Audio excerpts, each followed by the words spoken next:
there's one application when you are studying vectors or physics that you should be very familiar with, and that is the application of the cross product to torque. Now, what is torque? You actually use it quite often because of the fact that anytime you want to open a door or swing a door open or close a door, well, you are pushing or either pulling, okay, at a particular distance of an axis, and the door is swinging around. Now, we use torque for quite a lot of applications. Now, torque in its basic form is simply defined in the following way. So you can define torque right here in this way. So it is given this funny symbol tau, okay, and it is equal to the actual distance away from the point of the axis that you're trying to rotate. So for example, on the left hand side you see a wrench there on a bolt, and then your R, okay, which is this distance right here, okay, that you see right there, and it is having its tail, okay, at the axis point, and then it points out towards the point where you're going to be applying your force. So that is R, because if you would swing it around, R, you can think of it as a radius, right? So the radius of the rotation, okay, that you would be swinging around to go all the way through. So that is the distance. And it is crossed with the actual force that you apply. Now, you can apply the force in any really way. There is, of course, a very optimal way of applying a force, because we know that if you have two vectors and you cross them together, then you can also write down the cross product as simply just being equal to the one vector, okay, the magnitude of one, in this case it's your R, okay, multiplied by your other vector, in our case this is the force, and then you have the sine of the angle in between them. So you can see the angle in between that it actually creates. Now I'll talk about that angle because sometimes it's tricky to try to figure out, okay, which angle it will be. Now for here, because torque is a vector, okay, so it is multiplied by some normal. Now when you're working in the plane, you can use the right hand rule to be able to figure out the direction of that particular torque. So how you actually apply the right hand rule, it always will go from your actual distance from the axes, okay, and then it is being crossed with the actual force. So your right hand is going to be pointing, okay, in the direction, okay, of the axes. And now the easiest thing to do for yourself to find out the direction, it is just to simply take the vectors and then put them tail to tail. So for instance, if I'm going to duplicate this, let me make this a little bit smaller, shift it back down here. If that's my R, and then I'll duplicate my force, so this is my force, I'm going to swing it all the way down, you can put them tail to tail, and now it's very easy to be able to say, okay, so this is the actual calculation. You can take your right hand, okay, you can swing it, okay, in the direction, okay, of your R, your distance, okay, from the axes, and then you can use your right hand rule. So remember, your right hand rule is going to go onto the other vector. So this is going to be actually pointing out, right? So in this case, okay, so as you're going in, so it's going to be kind of pointing out or pointing into the paper, right? So that's what you would have, okay, within here. So as you kind of go in, so this crosses down, and then notice this is pointing, you know, out or into the paper. So my actual direction in this case would have been pointing in. If, you know, your force was in the opposite direction, okay, so if your force was actually, let's say, you know, maybe pointing in this direction right here, and that was, you know, let's call this force number 2, then in that way, you know, we can't actually, you know, go along here and then swing around. We would have to turn our right hand, point in here, and then turn our hands towards F2. And notice now, in this case, it would have been pointing out. And this is the way that we designate pointing out. So we put a dot, and then that dot means it's coming out of the paper, and the cross, it means that it's going into the paper. So that's the direction that you have, and that's actually this right here that you see in there. So that is the normal, okay, that we are discussing right there. The magnitudes are easy, so those magnitudes are easy to be able to calculate. The angle itself, and then trying to find out this is also not that difficult. So this angle that we have in between, so notice that if we took this, I'm going to duplicate this back in here and put it right there. So that's actually my force that I have in there. So this is the original force. Notice that I just swung it back, okay, all the way so that it touches tail to tail. But my angle, okay, right here, so if this is my angle, well, this is the same angle right there. And this, of course, I hope that you still remember, okay, you know, your actual, so if you have two parallel lines, you know, and then you have another line through here, okay, these two angles are the same. This is just the Z kind of angle rules, okay, which angles are the same. And if you want a refresher on all of those angles and those rules, I'll put up a link up above there. That will probably date you back to grade 9 or grade 10. Now, with this, so I'm going to just remove this for a moment. So once we know that particular angle, of course, we can find out what that distance is. And that distance is going to be the actual distance. So notice it's going to be the distance which is kind of perpendicular, right, that you actually have towards the path, okay, of the distance from the axis, okay, to the point. In this case, it's the wrench. So if you would be thinking of this, okay, in terms of here, what would that be? Well, it would have been this actual perpendicular distance. So this would have been just hitting right there, and that's the actual component that you are looking for. So this is the component that you want. You want it to be 90 degrees right there. So this is really, okay, this particular component that you want. So that's that angle. And why it's sine? Well, it's sine because, you know, if you did it right here, so that's exactly the magnitude that you would find. And so for that, that is actually the optimal angle to be going at, right? So if you're going to be applying a force, you actually want, because sine of the angle, the maximum that we can get this to be equal to is 1. And we know that happens, okay, at 90 degrees in here. So that's what it would be in terms of the angle comparison for us. So if you're applying a force, that's what you want, but that's not necessarily the force that is always there with you. So now, if you are looking at this, I have given here several things. So one of the things that I wanted to mention is that notice the unit. The unit is Newton meters because of the fact that you have a distance, and in metric, at least terms that we are using, you typically will have it in newtons, right? If you're using imperial, then it's going to be in pounds. And that particular distance, again, in metric, it might be in meters. And if it's not, if it's imperial, you might do it in inches or you might do it in feet. So that actually isn't as important, the actual unit. The unit that I provided you is the metric unit, and that's what's most of the time utilized. But of course, if you are working somewhere else, okay, you might use pounds, okay, and then feet or actual pound and inches.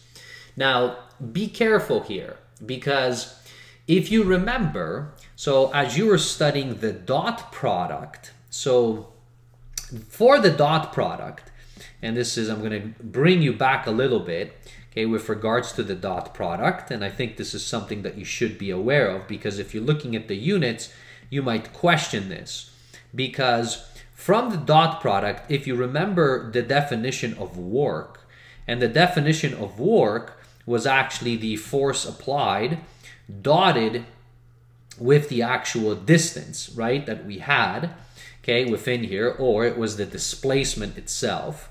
So, you know, you might actually designate it like this. But the dot product was a scalar, but notice that the unit was indeed Newton meters, and we called this joules, and joules was utilized for work or for energy. So for torque, we still have Newton meters, But this is not joules. We're not talking about any form of energy in here.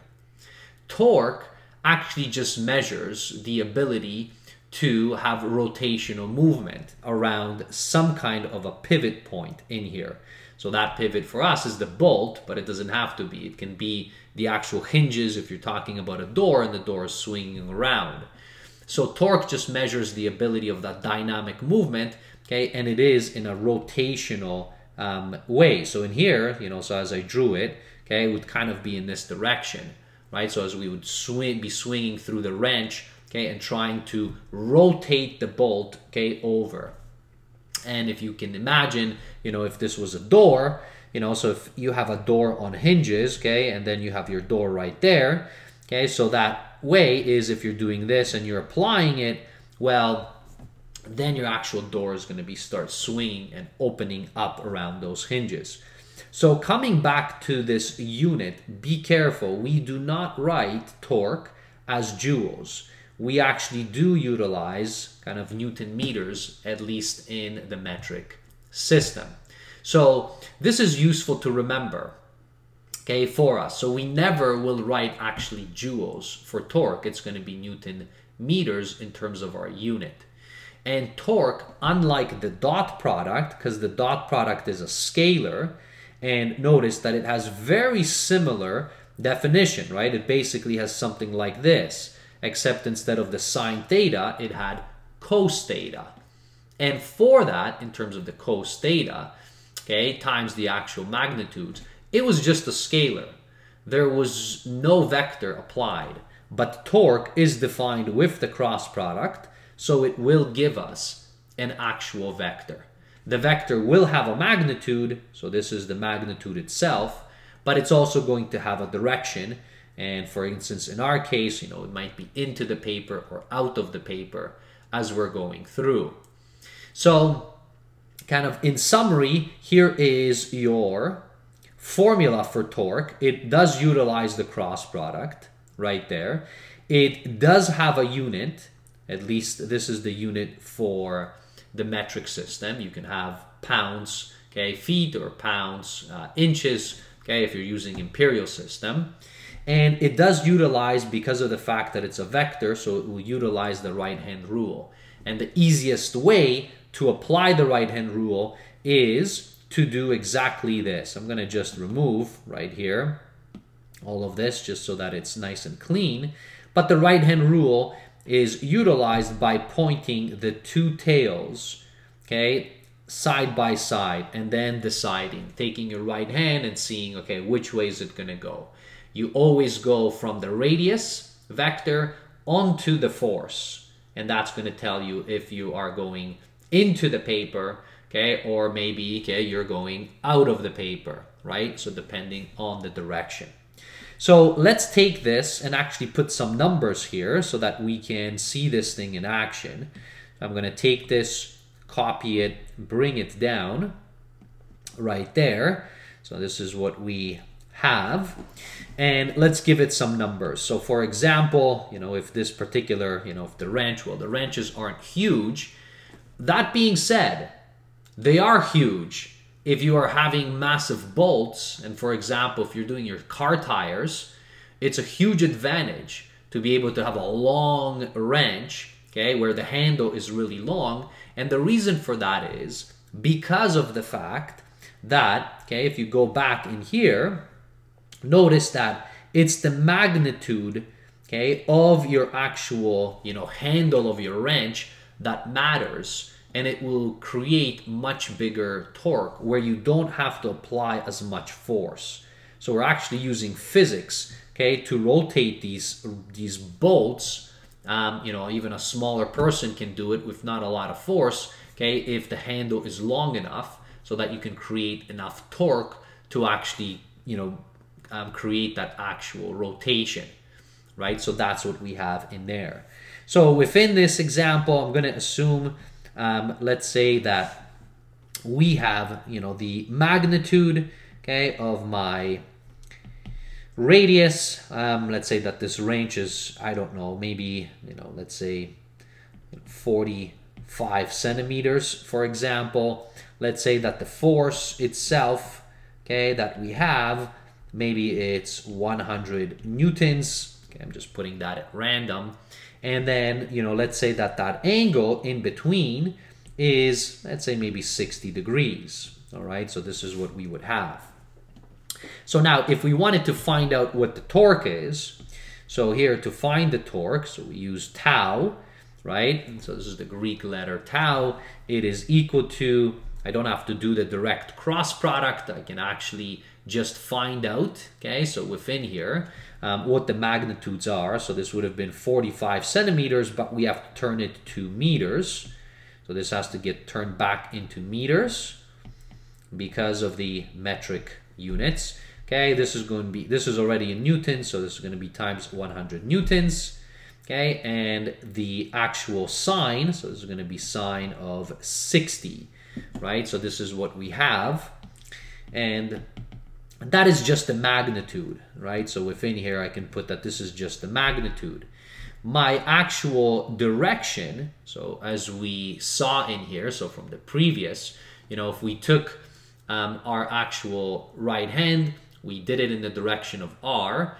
And again, I like to think of it, you know, when I'm drawing it, so here's my R, you know, here's my force. So put it tail to tail, and now decide. So what happens, okay, as you're going in, okay, you're going towards the force, and this is going into the paper, right?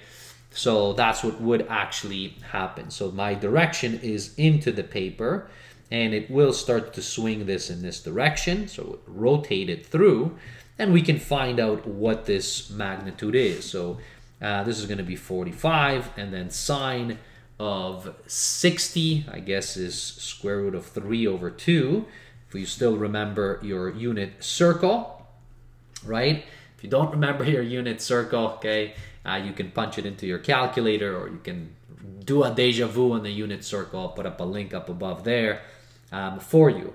So that would have been our answer, and this would have been in Newton meters, and it is into the paper. So that would have been our torque, okay, for this example. So again, if you're working with this and you really want to have a huge amount of torque, it's much easier for us to increase the handle, okay, or the actual radius instead of increasing the force. Now, you might actually think about this in this way. If you have a door, right, so if this is your door and it is on hinges, okay, so here's the hinges that you have, you know, here's the knob, and you want to push the door in, it is the easiest to push it, and you will probably notice, you can probably do it in like one finger and just kind of nudge it through, and the door just slightly swings, right? The reason for that is because our actual, you know, radius or distance away, okay, is rather large.